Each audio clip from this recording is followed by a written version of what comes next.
नमस्कार, हम Siddharth Rai Mangla from Stock Box Technologies. और आज हम बात करने वाले हैं एक ऑप्शन स्ट्रैटेजी के बारे में जिसका नाम है प्रोटेक्टिव पुट ऑप्शन स्ट्रैटेजी। आज हम समझेंगे कि ये स्ट्रैटेजी क्या है, इसे कैसे बनाया जाता है, इसके बेनिफिट्स क्या क्या है और इसे किस किस किस सिचुएशन में हमें यूज करना चाहिए। क्योंकि कोई भी ऐसी स्ट्रैटेजी नहीं है, हम जानते हैं, जो हर तरह की मार्केट सिचुएशन में यूज की जा सके।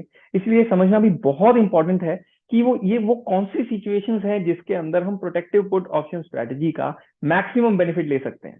तो हम शुरू करते हैं। सबसे पहले हम समझते हैं कि प्रोटेक्टिव पुट ऑप्शन स्ट्रैटेजी को बनाया कैसे जा सकता है। तो इसके लिए मैं कोशिश करूंगा कि हम रियल डेटा को, आज के निफ्टी के डेटा को उठाकर समझें, ताकि हमारे लिए इसे समझना थोड़ा सा सिंपलर हो जाए।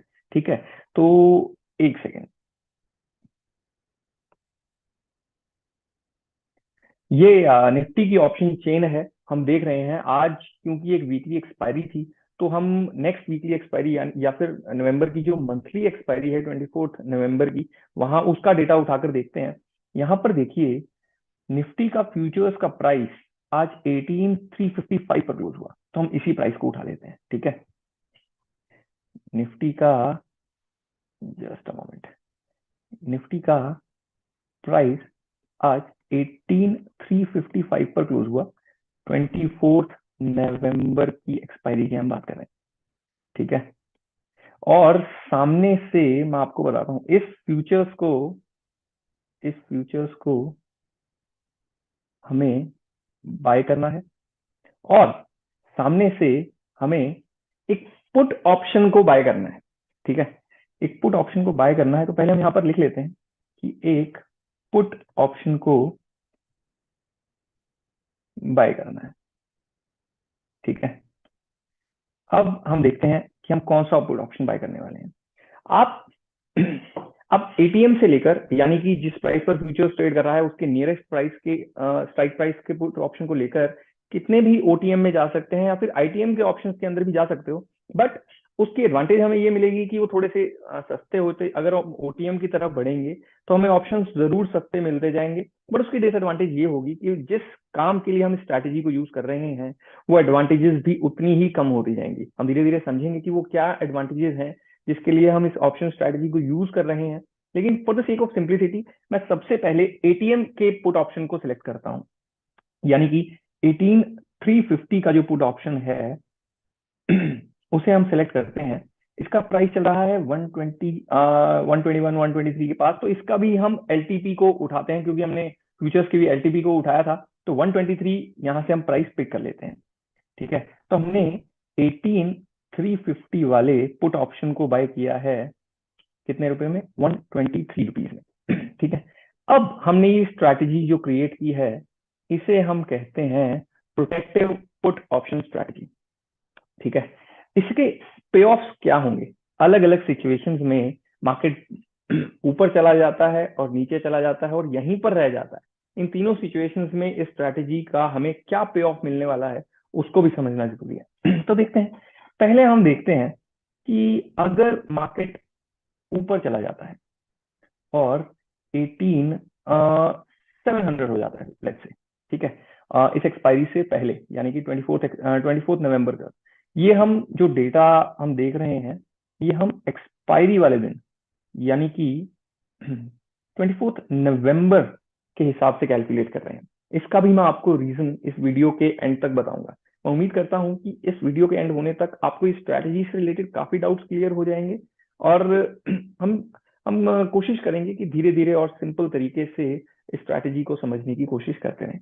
ठीक है, तो अगर पहली सिचुएशन, मार्केट ऊपर चला जाता है 18700 की तरफ, और 18700 हो जाता है, तो क्या होगा? फ्यूचर्स के अंदर, फ्यूचर्स की जो हमारी पोजीशन है, उसमें हमें 345 रुपीज का फायदा होगा। ठीक है, this is very clear, this is very simple.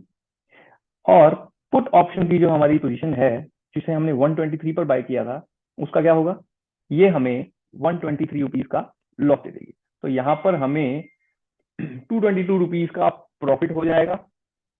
This is very clear. Okay, अब अगर दूसरी, ये हमारी पहली सिचुएशन थी, अब हम दूसरी सिचुएशन की तरफ बढ़ते हैं। अगर मार्केट नीचे चला जाता है 18,000 की तरफ, 18,000 की तरफ। ठीक है, तो यहां पर क्या होगा, फ्यूचर्स के अंदर हमें 355 ऊपर के जो भी हैं उसका लॉस हो जाएगा, 355 पॉइंट्स का हमें यहाँ पर लॉस हो जाएगा। पुट ऑप्शन में क्या होगा, अब ये इंटरेस्टिंग। पुट ऑप्शन में हम जानते हैं कि हमारा ब्रेक इवन होगा 18,350 से 123 पॉइंट्स नीचे, यानी कि हमारा ब्रेक इवन यहां से 120। ये जो भी ऑप्शन के ट्रेडर्स हैं इस बात को बहुत इजीली समझते होंगे कि इसका ब्रेक इवन यहाँ पर किस तरह से आएगा। तो हमारा ब्रेक इवन यहाँ से आ जाएगा 200 एंड आई थिंक 17 पर। ठीक है, 227 पर, सॉरी, हाँ, 18,227 पर। तो 18,227 पर अगर इसका ब्रेक इवन आ जाता है, इसका मतलब है कि यहां से नीचे इस स्ट्रैटेजी से हमें 227 पॉइंट्स का प्रॉफिट होगा अगर मार्केट 18,000 पर चला जाता है एक्सपायरी तक।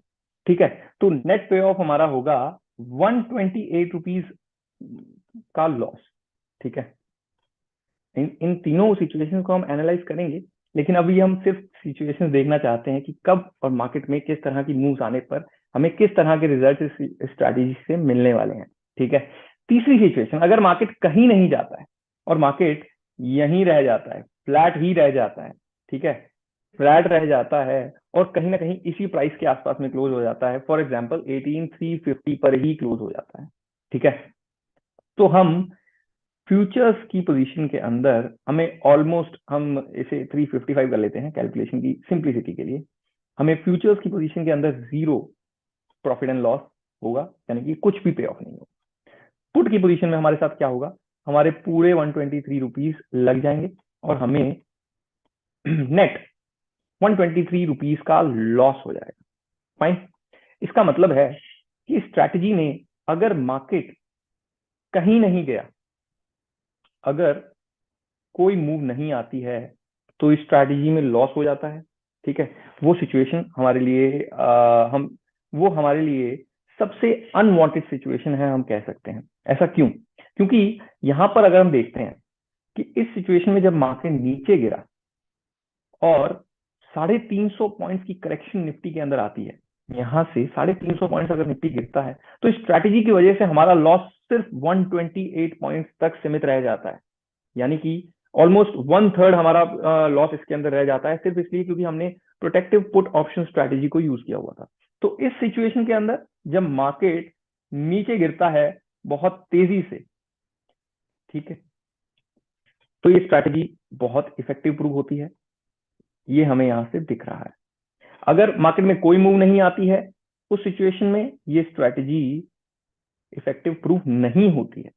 ठीक है, तीसरी सिचुएशन जो हमने सबसे पहले डिस्कस की थी, अगर मार्केट ऊपर चला जाता है, 350 पॉइंट्स ऊपर चला जाता है, तो उसमें से हमें 220 पॉइंट्स मिलते हैं, यानी कि प्रॉफिट हमें होता है, थोड़ा सा कम होता है। लेकिन एक बात समझनी जरूरी है, ऐसी कोई भी स्ट्रैटेजी जिससे हम अपने लॉसेस को हेज करने के लिए, लॉसेस को मिनिमाइज करने के लिए यूज कर रहे हैं, उससे कुछ हद तक हमारे प्रॉफिट्स भी अफेक्ट होंगे, जरूर अफेक्ट होंगे।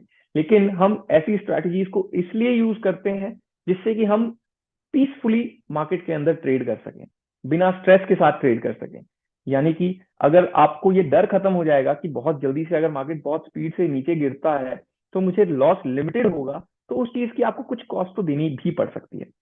इसलिए अगर 350 पॉइंट्स की अपवर्ड मूव मार्केट के अंदर आती है और उसमें से हमें 250 पॉइंट्स का प्रॉफिट होता है, तो आई थिंक मैं इस स्ट्रैटेजी को इस सिचुएशन में भी इफेक्टिव कंसिडर करूंगा।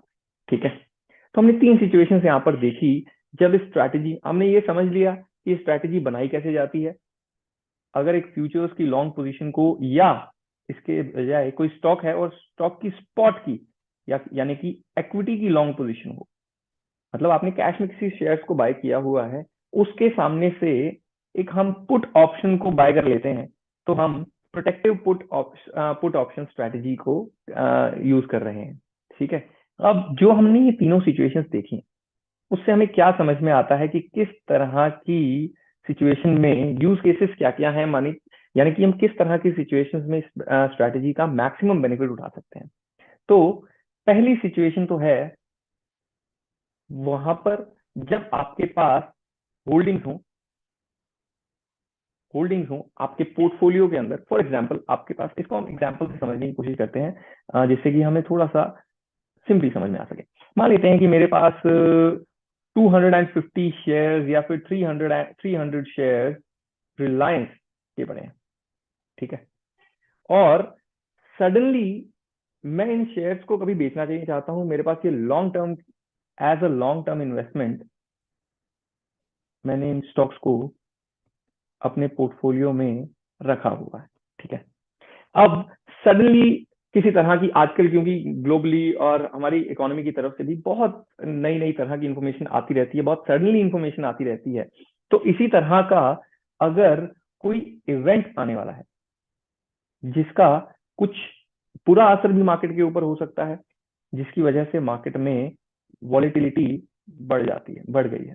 फॉर एग्जाम्पल, अगर यूएस फेडरल रिजर्व का कोई इंटरेस्ट रेट का डिसीजन आने वाला है, इंडिया में इलेक्शंस का रिजल्ट आने वाला है, या फिर आरबीआई कोई पॉलिसी लेकर आरबीआई पॉलिसी की मीटिंग का रिजल्ट आने वाला है, इस तरह का कोई भी इवेंट जिसका मार्केट के ऊपर एक बुरा इंपैक्ट हो सकता है, और उससे मुझे डर लगता है, मैं कहीं ना कहीं स्ट्रेस्ड आउट हो जाता हूं अपनी होल्डिंग्स को लेकर, तो वहां पर मैं इस प्रोटेक्टिव पुट ऑप्शन स्ट्रैटेजी को यूज कर सकता हूँ, बिल्कुल कर सकता हूँ। और जैसे कि अगर मैंने रिलायंस का एग्जांपल लिया, अगर मेरे पास रिलायंस की होल्डिंग्स है, तो यहाँ पर मैं रिलायंस की कोई एटीएम की, मैं सजेस्ट करता हूँ आप ओटीएम की भी कम प्रीमियम की पुट्स को जरूर बाय कर सकते हो, लेकिन मेरा पर्सनली सजेशन ये रहता है कि हमें एटीएम की पुट्स को बाय करना चाहिए ऐसी सिचुएशन में, क्योंकि हम उससे सबसे ज्यादा बेनिफिट ले पाते हैं, ठीक है। हमें यहाँ पर एटीएम की पुट हम इसकी बाय कर सकते हैं, और प्रोटेक्टिव पुट ऑप्शन स्ट्रैटेजी को इस सिचुएशन में यूज कर सकते हैं, और हमें इसे किस तरह से यूज करना है ये भी समझना बहुत जरूरी है।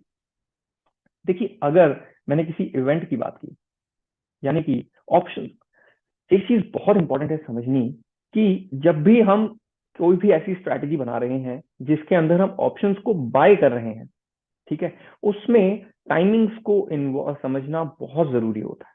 टाइमिंग का मतलब है कि हमें उस पोजीशन को पोजीशन को कितने टाइम तक होल्ड करना है, पोजीशन का होल्डिंग पीरियड क्या होना चाहिए।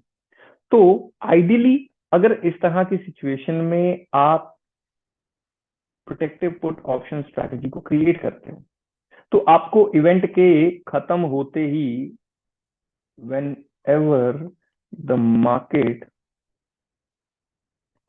Is free from the event volatility, यानी कि जैसे ही उस इलेक्शन या इस जिस भी इवेंट की हम बात कर रहे हैं, जैसे ही हम इस इवेंट से फ्री होते हैं, तो हमें अपनी पोजीशन से एग्जिट कर लेना है, ठीक है। उसी टाइम पर हमें इस पोजीशन को एग्जिट कर लेना चाहिए, यानी कि इस पोजीशन को हमें बहुत लंबे टाइम तक नहीं रखना चाहिए।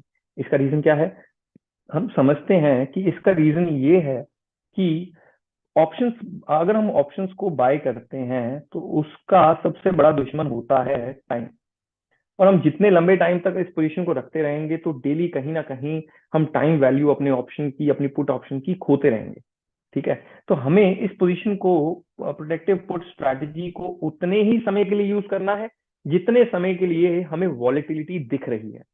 वो 2 दिन हो सकते हैं, 3 दिन हो सकते हैं, एक हफ्ता भी हो सकता है, बट हमें बहुत ज्यादा लंबे टाइम तक इस स्ट्रैटेजी के अंदर नहीं बने रहना होता है। या फिर अगर आप सोचें कि मेरे पास तो होल्डिंग्स बहुत लंबे टाइम तक पड़ी हैं, तो मैं हर महीने की 1 तारीख को पुट्स बाय करने लग जाता हूँ एटीएम की, ये इस तरीके से इस स्ट्रैटेजी को बिल्कुल फॉलो नहीं करना है। समझ रहे हैं? बिल्कुल। तो अब हम समझते हैं कि इस स्ट्रैटेजी के एडवांटेजेस क्या क्या हैं।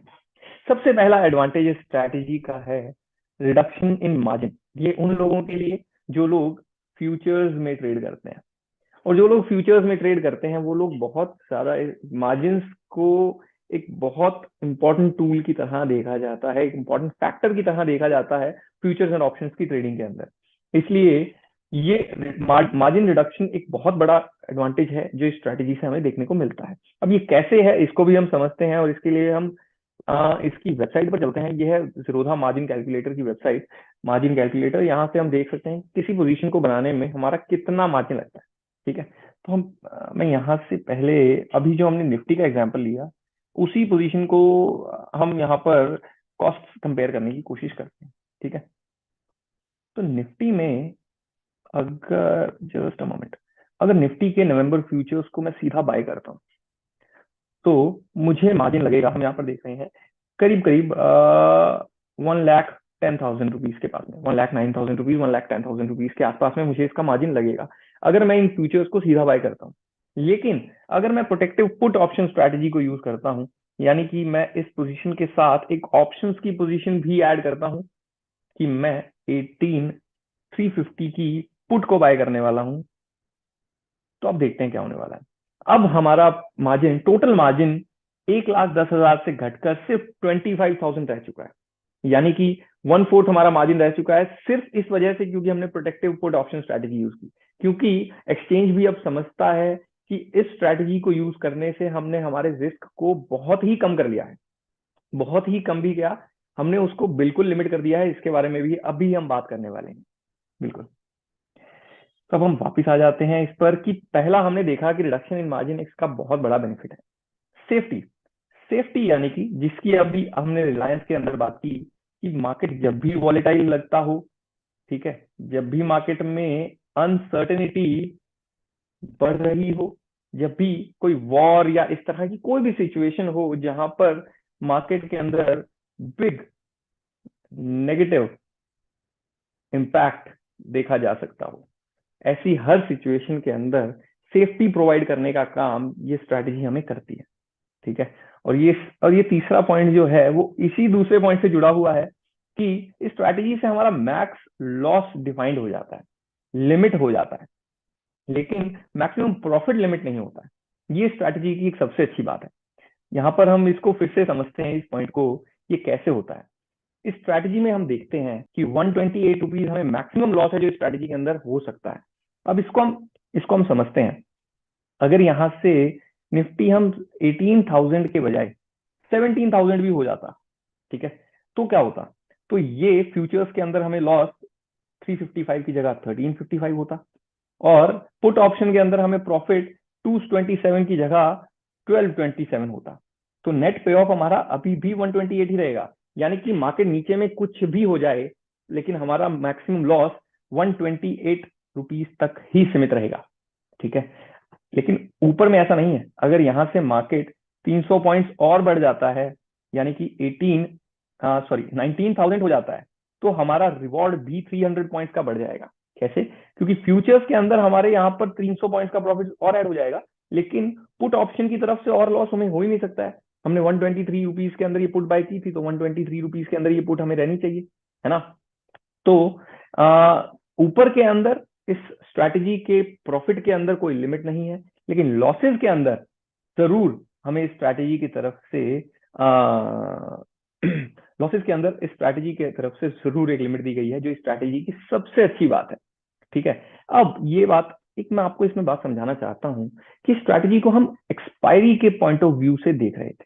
एक्सपायरी के पॉइंट ऑफ व्यू से इसलिए क्योंकि एक्सपायरी तक जो मूव्स आती हैं, एक्सपायरी के दिन तक जो मूव्स आती हैं, और उससे पहले जो मार्केट के अंदर मूव्स आती हैं, उसके अंदर थोड़ा सा फर्क होता है ऑप्शंस की मूवमेंट के अंदर, और वो फर्क डिफाइंड होता है ऑप्शन ग्रीक्स के द्वारा।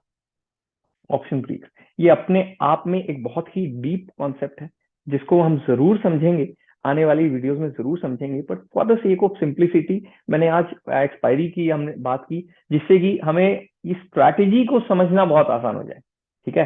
तो आगे भी हम आगे वाले आने वाले सेशंस में हम ऑप्शंस और भी ऑप्शन स्ट्रैटेजीज के बारे में जरूर डिस्कस करेंगे, और कोशिश करेंगे कि हम ऑप्शंस और फ्यूचर्स की ट्रेडिंग को जितना आसान हो सके, जितना सिंपल हो सके, उतना बना सके।